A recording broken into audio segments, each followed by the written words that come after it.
네, 안녕하세요. 갱스탁입니다. 자, 오늘 추석 당일날이고요. 자, 9월 3주차 주간시황 분석 방송 진행해 보도록 하겠습니다.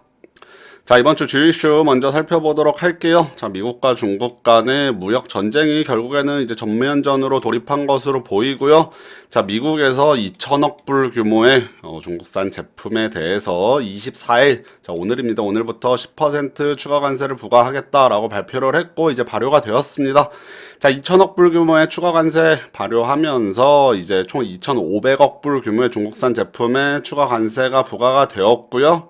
자, 이번에는 예상치 최하단인 10%의 관세가 부과가 발표가 되면서 시장에서는 충격이 좀 덜해 보입니다. 자, 하지만 2천억 불 규모 중국산 제품의 내년도에는 10%에서 25%로 관세를 상향하겠다라고 발표가 되었고, 자, 역시 중국도 가만히 있지 않습니다. 600억 불 규모의 미국산 제품에 5에서 10% 관세를 부과하겠다라고 맞불을 놨습니다. 자, 마찬가지로 24일부터 발효하겠다라고 발표를 하였는데 뭐 지금까지는 아직 추가 관세 부과 소식이 들려오지는 않고 있고요. 자, 여기서 한 가닥 희망이 있었습니다. 중국에서 미국의 협상단을 파견을 하기로 했었는데 결국 협상단 파견을 취소를 하면서 자, 미중 무역 전쟁은 전면전에 들어간 것으로 보인다라고 말씀드리겠고, 자, 지난주에 3차 남북 정상회담도 있었습니다. 자, 18일부터 20일간 3일간 열렸고 평양에서 열리고 뭐 백두산도 방문하고 했었는데, 자, 평양 공동 선언문에 발표가 되었습니다. 자, 평양 공동선언문에는 남북 간의 군사적 긴장 완화, 남북 경협 추진, 그리고 이산가족 상설 면회소 등 뭐 다양한 내용이 지금 포함되어 있습니다만 지금 유엔에서 북한에 대한 제재가 있기 때문에 아주 구체적인 내용을 발표하기는 조금 어려웠던 것 같고, 자, 김정은 위원장이 서울을 조만간 또 방문하겠다라는 내용이 있으면서 결국에 남북 정상회담이 계속해서 이어져 나갈 것으로 지금 생각됩니다. 자, 이번 주에 또 중요했던 이슈 중에 하나는 제약바이오의 연구 개발비에 대한 회계 처리 가이드라인을 발표한 것인데요. 자, 연구 개발비를 이제 비용 처리를 할 것이냐 아니면 무형 자산화를 할 것이냐에 대한 혼란이 있었기 때문에 제약바이오 섹터가 한동안 지지부진하다가 자, 처벌이 아닌 이제 계도를 하겠다라는 내용이 나오면서 최근에 제약바이오 흐름의 섹터가 괜찮았는데, 자, 요거에 대한 가이드라인이 발표되었습니다. 자, 신약 개발의 경우는 이제 임상 3상부터 그 다음에 바이오 시밀러 개발 같은 경우는 임상 1상부터 연구 개발비를 자산 처리할 수 있도록 하는 내용 등이 포함되어 있었고요. 자, 바이오 시밀러 임상 1상부터 포함됐기 때문에 바이오 시밀러가 이번에 가이드라인 발표에 좀 큰 수혜주로 시장에서는 받아들이고 있습니다. 자, 그리고 별로 좋지 못한 소식이 또 하나 있었습니다. OECD에서 자, 올해죠. 2018년도에 한국 경제 성장률 전망치를 3.0%에서 2.7%로 대폭 하향했습니다. 0.3%포인트 하향했고, 자, 한국은행이 지난번에 발표했던 2.9%보다도 더 낮은 수치로 나왔기 때문에 한국 경제가 지금 만만치 않다. 특히 미중 무역 전쟁 등으로 인해서 한국 경제 성장이 좀 둔화될 것이다 라는 얘기가 있었고요.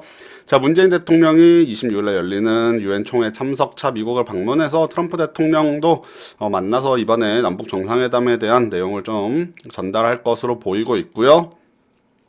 자, 유엔 총회에서 이제 북한에 대한 제재안을 조금씩 걷어들이는 내용들도 나오는지 좀 지켜봐야겠습니다. 당장 이번에는 어려울 것 같고, 자, 북한이 계속해서 긍정적인 태도로 나온다면 그동안의 제재안도 이제 끝날 것으로 또 보이는데 이것도 계속해서 지켜봐야겠고요.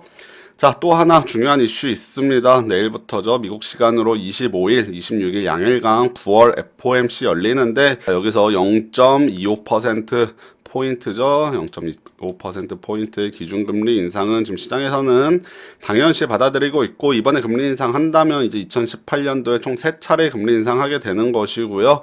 자, 여기서 가장 중요한 것은 금리 인상 뭐 당연시 되고 있기 때문에 그것이 아니고, 결국에서 어떤 내용들이 또 나오는지 4분기에 또 한 차례 또 인상을 하면 올해 총 4차례 인상을 하게 되기 때문에 과연 4분기 금리 인상에 대한 신호를 좀 주는지를 한번 지켜봐야겠습니다. 자, 이번 주 주식시장 움직임 한번 보겠습니다. 코스피 같은 경우는 한 1% 가까이 지난주에 이어서 좀 상승을 했습니다. 21포인트 정도 상승을 했고, 자, 코스닥도 이번 주에 흐름이 전체적으로 양호하다가 뭐 한 7포인트 정도 1% 조금 안 되게 하락했는데, 자, 제약바이오 가이드라인 발표 이후에 조금 상승을 크게 했다가 일부 매물이 나오면서 하락하는 움직임 나왔기 때문에, 자, 코스닥은 막판에 조금 하락하면서 네, 한 0.85% 정도 하락했습니다. 자, 남북 경협주, 그 다음에 제약바이오 섹터 요거 두 개, 요거 남북 정상회담, 그 다음에 요거는 회계처리 가이드라인 이유로 인해서 뭐 급등락 좀 반복을 했고요.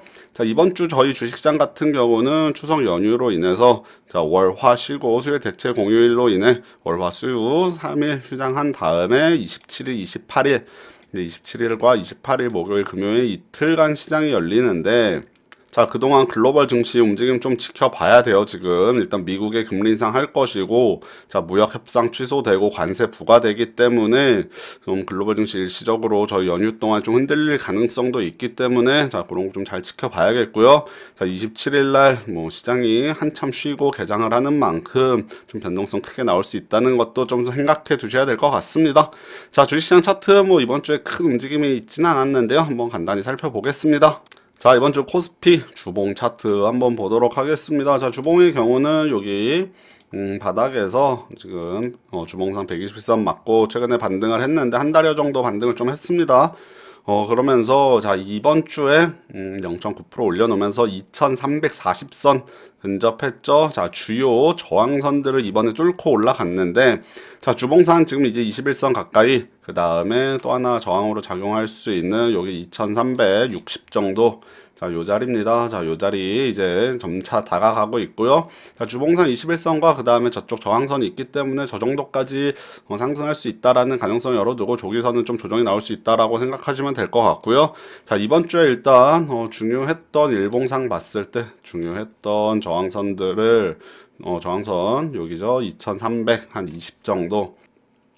자, 여기입니다. 여기 이번에 뚫고 올라갔기 때문에 여기서 이제 좀 추가적인 상승이 더 나올 수도 있다. 한 2360에서 70 정도 저는 생각하고 있고요.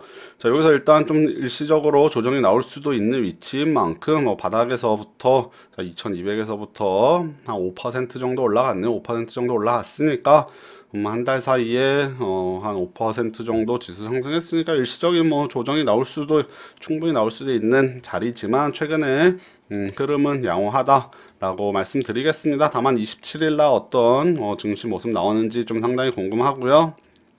자, 코스닥은 뭐 이번 주에 일부 뭐 하락이 나왔습니다만 여기 보시면은 주봉상 보셨을 때 충분히 조정이 나올 수 있는 위치죠.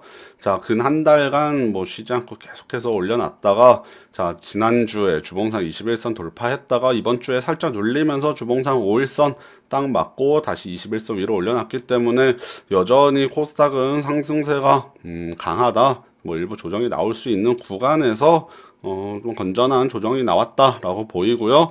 일단 제약바이오 악재들이 많이 소멸이 됐습니다. 삼성바이오로직스 감리에 대한 것도 좀 잠잠하고 그 다음에 또 제약바이오 발목을 잡았던 회계처리 기준의 가이드라인도 뭐 잘 발표됐기 때문에 일단은 뭐 호사 시총 상위를 차지하고 있는 제약바이오 섹터들의 흐름이 수급이 좀 나아지고 있는 모습이고 뭐 쌍바닥이죠. 쌍바닥 찍고 그 다음에 이제 계속해서 올려놓고 있는데 뭐 이동평균선들 지금 이제 여기 다 모여있기 때문에 좀 조정을 받고 있는 것으로 보이고 주요 저항선을 일부 뚫어낸 것으로 보였다가 지금 다시 조금 살짝 눌렸죠. 자, 여기 한 요 정도 되는 저항선인데 자, 요렇게 요 정도 보시면 될 것 같습니다.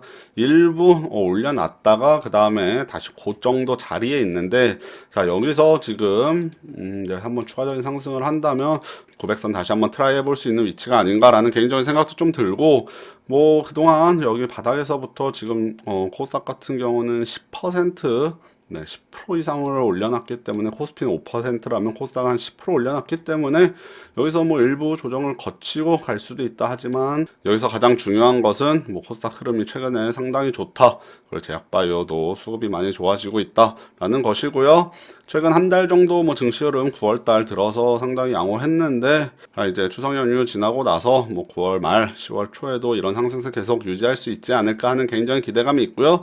자, 일부 조정 나올 수 있는 구간인 만큼 뭐 그것도 어느 정도 염두에 두면서 잘 대응해 보자. 자, 이 정도로 말씀드리겠습니다. 자, 역시 시장에서 발목을 잡는 것은 무역 전쟁이죠. 미중 간 무역 전쟁. 그 다음에 또 하나는 이제 미국의 금리 인상에 따른 신흥국 달러 강세 그리고 신흥국 리스크인데, 자, 미중 무역 전쟁은 요거 뭐 중간 선거, 미국 중간 선거 11월 있기 때문에 요때까지 어느 정도 좀 긍정적인 소식 나오지 않을까라고 뭐 기대하시는 투자자분들 많이 있을 것이고요. 미국의 금리 인상 자체는 뭐 어쩔 수가 없습니다. 지금 금리 인상을 하는 시기이기 때문에 신흥국에서 리스크 불거 나오는 것은 잘 감안하셔야겠는데, 국내 같은 경우는 그래도 펀더멘털 워낙 지금 탄탄한 모습 보여주고 있기 때문에 미국의 금리 인상에 따른 외국인 자본 유출에 세 보이지 않습니다. 그래서 뭐 이것도 크게 걱정할 필요는 없고, 다만 대세 상승장이 나오는 그런 시기는 아니라고 보이기 때문에 자, 상승 하락을 지속해서 반복하면서 박스권에서 놀 가능성이 있습니다.